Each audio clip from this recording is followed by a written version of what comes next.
everyone, it's Leandra and welcome to another video. In this video, I am going to be holding a book talk about the first book in the Dark Artifices series by Cassandra Clare, namely Lady Midnight. If you like any of the content that I will be presenting in this video and might want to see other videos that I've posted or will post, don't forget to hit the subscribe button down below. I post videos every Wednesday. Before I get into any spoilers, I just want to mention that this review of Lady Midnight will only be holding spoilers for Lady Midnight itself.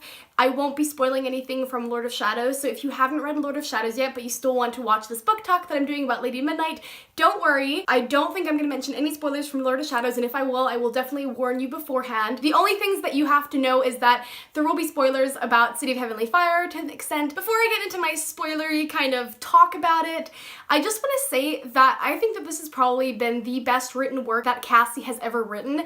I know this gets mentioned a lot, but I just want to stress it again because I do really think it's true. I think that City of Bones and all of the Mortal Instruments series are already very, very well written, but you can just definitely tell that her writing style has become a lot more rich and she uses a lot more metaphors, she uses a wider variety of adjectives, and it just sort of sucks you in a bit more. I do definitely have to say that I prefer the Mortal Instruments series to TDA, but I do really, really love this series as well. I also definitely feel like I enjoyed Lady Midnight this time around than when I read it the first time around. I think the reason for that was because the last time that I had read a Cassie Clare book from the Shadowhunter Chronicle world was a while ago, so I think that it took me a while to sort of get into the world again and sort of get accustomed to a new setting and a new set of characters in the Shadowhunting world, especially because I was very used to the Mortal Instruments characters and sort of having this sort of New York setting.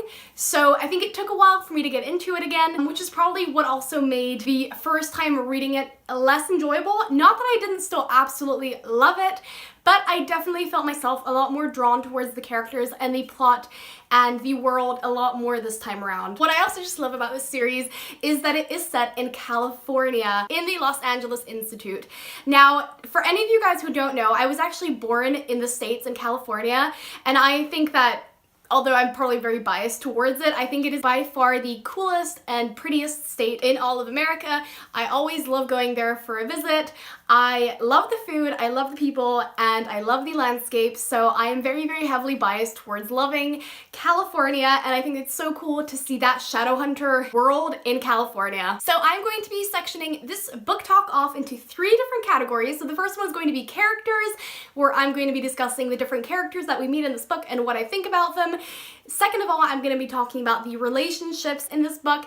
And third of all, I'm going to be talking about major plot points and how I sort of coped with a lot of different crazy and shocking things, and also what I especially loved about this book. So, getting into the characters, now our protagonist for this book is Emma Carstairs, who is very, very different to both Tessa and Clary in a lot of ways.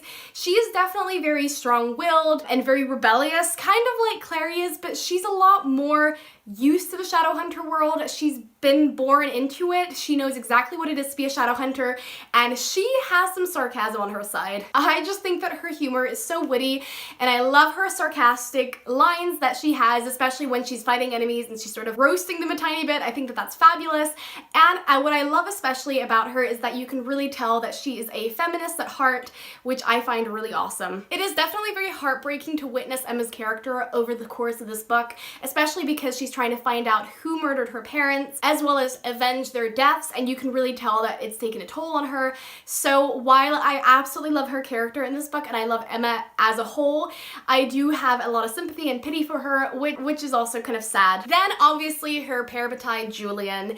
Now, Julian is a very, very strange sort of mixture between being both very tender and kind-hearted and soft towards his siblings, but also he has this ruthlessness and this sort of almost like blind hatred towards anyone that sort of wants to like hurt his family.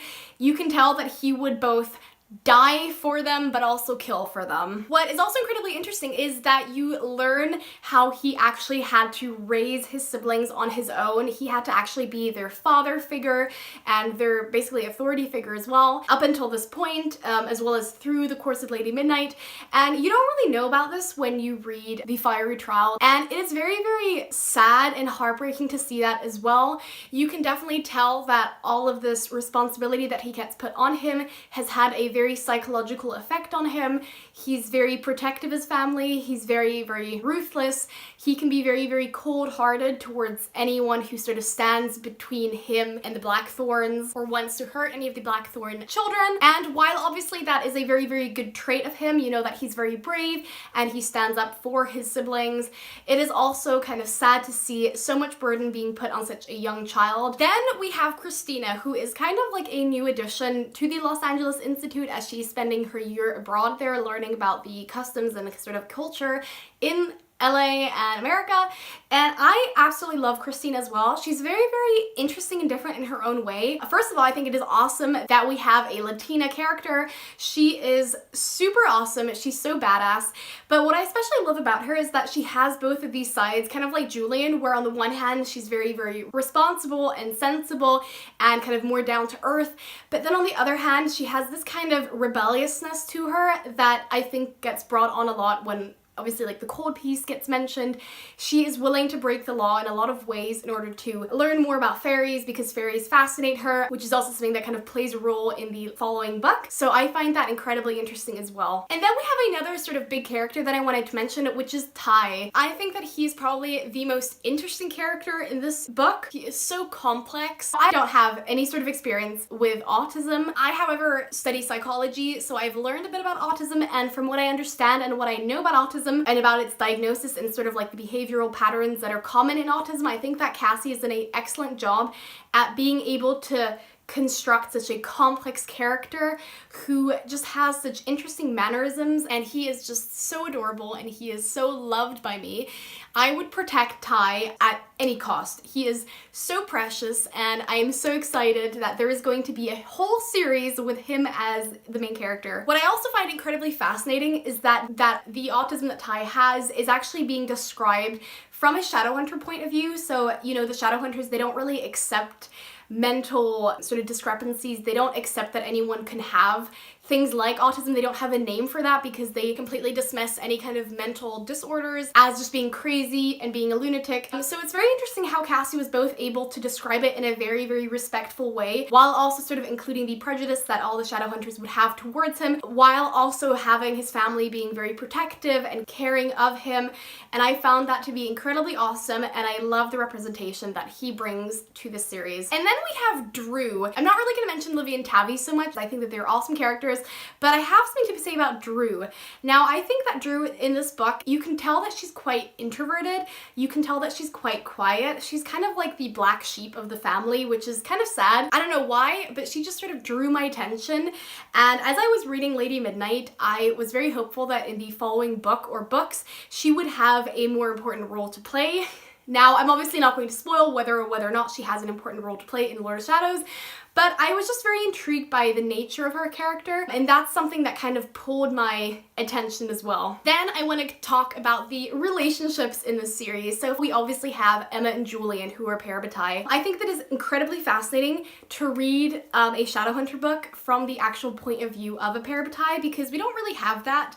I mean, we have Alec and Jace from the Mortal Instruments series, and we also have Will and Jem from the Infernal Devices series, but we never actually get this full immersive experience of what it's like to be a parabatai until this book. Julian and Emma are just so adorable together. You just want, at least me personally, I want to do anything. I would do anything for them to get together and be able to stay together. And it is actually really interesting how in the Fiery Trial from Tales of the Shadowhunter Academy, there's already this kind of foreshadowing towards Emma and Julian falling in love together.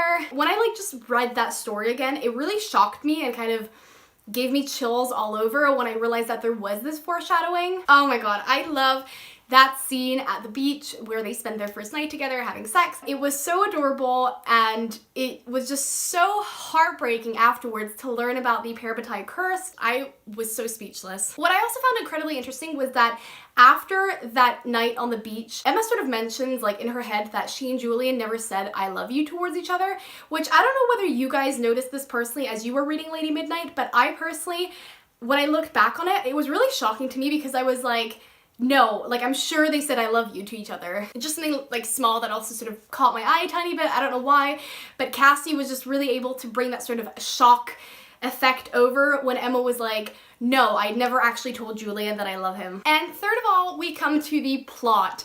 Now, what I love very, very much about this book is how Cassie was able to sort of connect the events that took place at the end of City of Heavenly Fire with these events that take place in Lady Midnight, especially with the cold peace that happened after the fairies betrayed the Shadowhunters in City of Heavenly Fire. I think it is so cool that Cassie is creating her own history in her books of the Shadowhunters, which is propelling the story forward. Like, I don't know why, but it just blows my mind that an author like even has the capacity to do this. Obviously, one of the biggest shocks in this book was Mark coming back, the fairies bringing him back in exchange for the Blackthorns learning more about these murders that have been taking place. I think something that kind of was very intriguing was that there was always a part of me that was like very, very skeptical as to why the fairies allowed him to come back. And I don't know if it was sort of like that with you guys, but it really reminded me of what happens to a specific main character in the last book of the Hunger Games series. It was so heartbreaking to see the Wild Hunt like breaking him so much that he was so broken by it, and yet he was so like drawn back to it, and he almost wanted to go back to the Wild Hunt, and there was just like, I just could not understand it whatsoever the first time that I read that. But then obviously things cleared up once Kieran came onto the scene, and I just found it very, very fascinating. And I think it's very interesting when there is this sort of element of beauty in pain in a book, if that makes sense. What obviously is like the tipping point and the turning point of sort of Mark deciding to stay is when that whipping scene takes place. That whipping scene was so hard to read. I think it was harder the first time around, to be quite honest, because I was mentally prepared for what was going to happen, but it was still hard nevertheless, just because there is so much conflict going on when, you know, Julian first steps in for Mark, and then Emma steps in for Julian or Mark, and then there's this whole fight that Kieran and Mark go through. And while obviously it is so devastating to sort of see what happens and how Emma and Julian were both hurt by each other, what I think is interesting is that this scene was almost needed in order to propel Mark's story forward and sort of fully detach him from Kieran and his like obligations towards the Wild Hunt.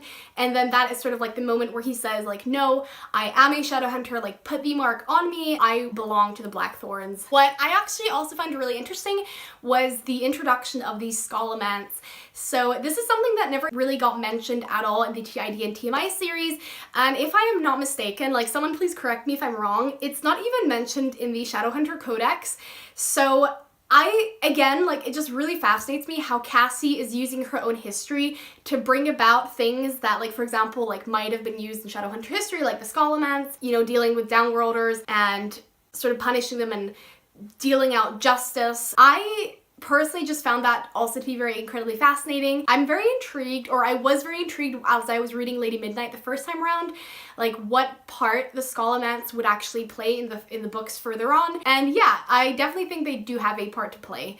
At least when I was reading Lady Midnight for the first time, that's what I thought. I was so shocked by Malcolm's betrayal when I first read Lady Midnight. I could not believe that he betrayed the Blackthorn children. He was obviously kind of like a Magnus in the sense that he was sort of a bit crazy, he was like a warlock, he was kind of a bit, you know, and to me it was just such a betrayal. Like, I felt it.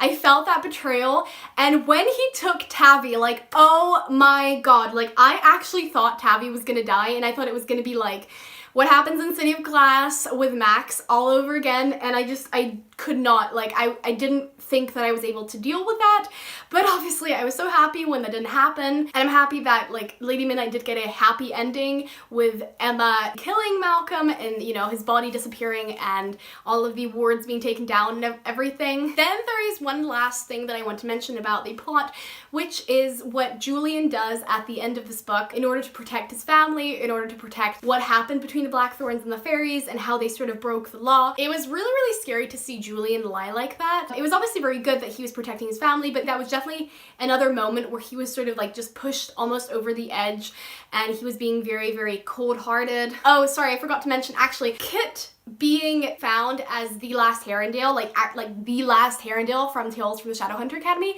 was actually such a shock to me as well, because I just like, I mean, I know that Cassie like writes things for a reason in every single of her novellas or books. She always mentions names for a reason, but I don't think it really hit me like just up until that point when I read that, you know, Kit was actually the Shadowhunter they were looking for. So that was really fascinating, and I was obviously very, very excited to see what was going to happen with Kit, because he had obviously been taught all his life that Shadowhunters were evil and Shadowhunters only wanted to hurt him. And that's also something that I really, really hoped when I was reading Lady Midnight for the first time would have a great role in Lord of Shadows, and it does, but I won't spoil anything here. I will be talking about that in my Lord of Shadows book talk. So I think that was all of my thoughts that I kind of wanted to tell you guys about Lady Midnight. I hope that you guys enjoyed watching this video.